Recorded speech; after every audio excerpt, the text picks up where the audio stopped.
Thank you, Speaker. I have two supplementary questions. Also, taking reference to the answer that the SMS referred to.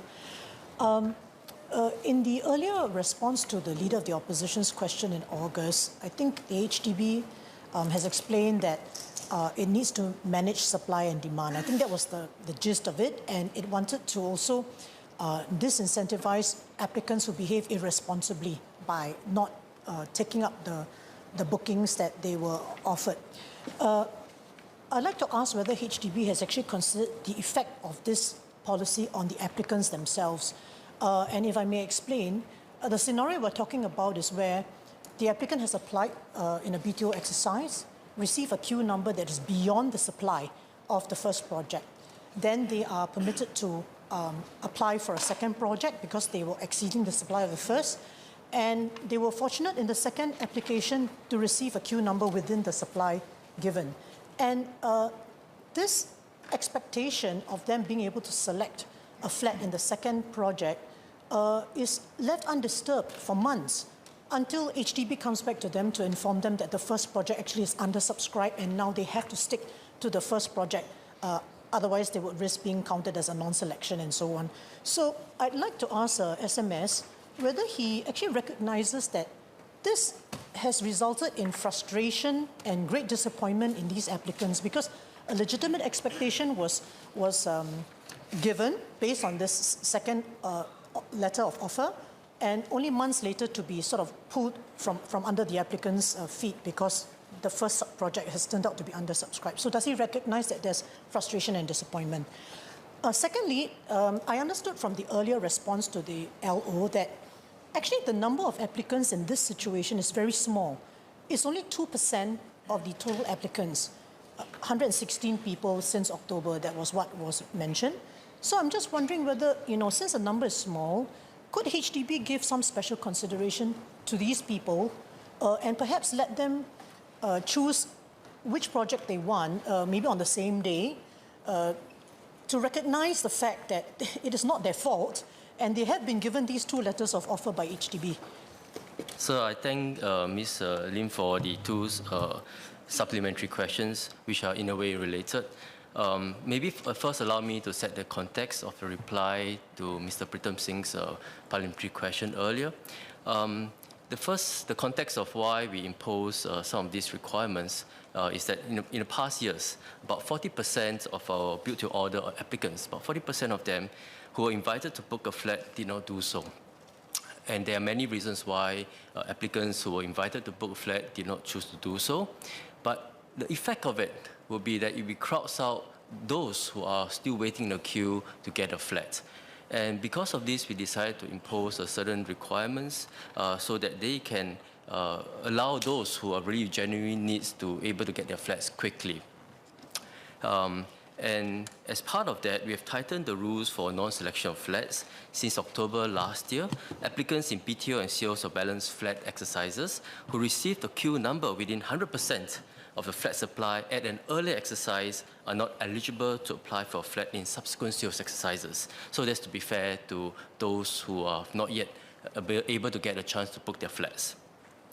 But for those who but HDB gives queue numbers up to 300% of the flat supply.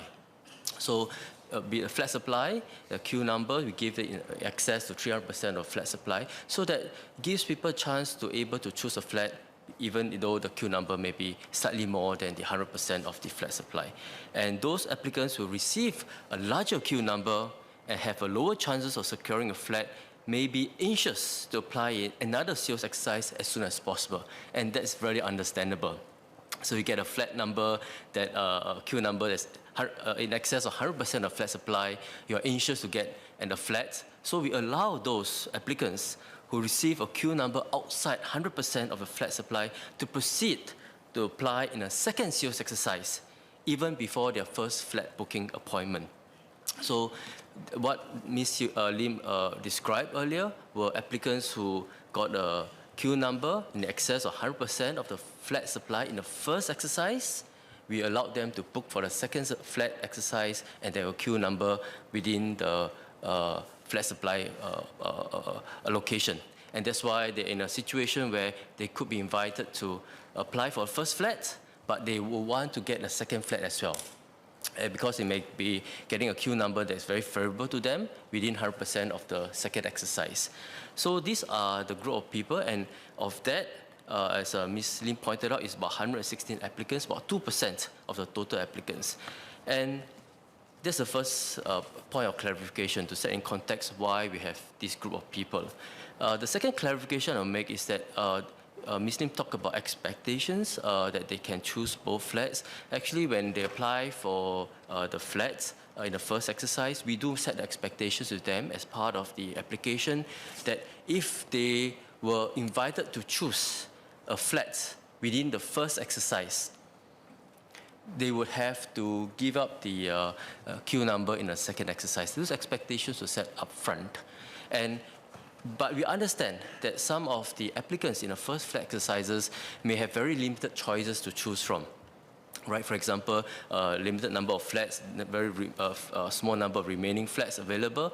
We do not count them against if they don't choose it. So it's not a non-selection count. So they don't choose a flat if they meet certain criteria in the first flat exercise and continue to choose a second flat exercise. So that in the second flat exercise. So that is the scenario in which I think we set expectations up front, and we have give some flexibility to those applicants who may not have many flat options to choose from in the first place.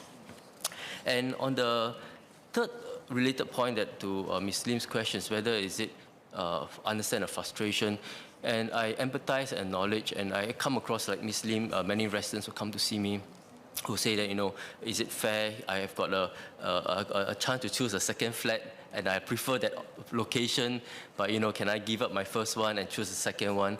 And I always try to explain to residents that we want to be fair to all applicants. Firstly, by allowing those applicants to put in a second application even while the first application is still in process, is already providing flexibility.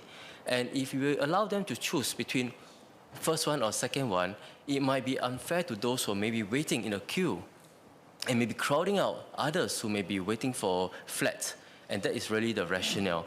But if Ms. Lim comes across residents, or we come across members in the chambers come across residents who really feel that on a case-by-case compassionate ground there's certain strong rationale for that, please let us know. We'll take a look at them. But really, it's really on the basis of fairness and consistency of application of rules across all applicants, whether they have a first exercise and they can need to choose second one, or those who are still waiting in a queue for their flats. As I mentioned earlier, I do acknowledge the rationale for HDB's policy, but since the SMS has asked, we have come across constituents, our appeals have failed, and so we have to bring it up in Parliament to try to understand the issue further. And I would like to ask the SMS whether, in view of the fact that the numbers are very small, and the fact that these are not the irresponsible applicants that HDB is concerned about. In fact, these are people who legitimately received 2 letters of offer, and the second one that resurrected the first project came months after the second offer. So I would like to ask HDB to please be open-minded about this issue, because there is a legitimate expectation set there, and it would be good if HDB can cater to that. Sir, I thank the member for the further clarification, and maybe just a couple of data points to set in context her question. First, in terms of timeline, applicants will receive their ballot results in about 2 months after the flat application period closes, and the booking exercise commences from about 4 weeks after release of the ballot results. So actually, it's quite fast. And the exercise will take several months to complete, because it really depends on the flat supply and the take-up rate of other applicants. Applicants will be invited to book a flat based on their balloted queue number, and will receive a HDB's invitation about 2 weeks before their booking appointment. So from HDB point of view, we do want to facilitate the applicant in booking the flat as soon as possible. And on the second data point that may be of interest to Ms. Lim will be that of the 160 applicants who have been invited to book a flat in 2 sales exercises, 14 applicants appealed to HDB for non-selection count waiver so that they can proceed to select a flat at their second flat booking appointment.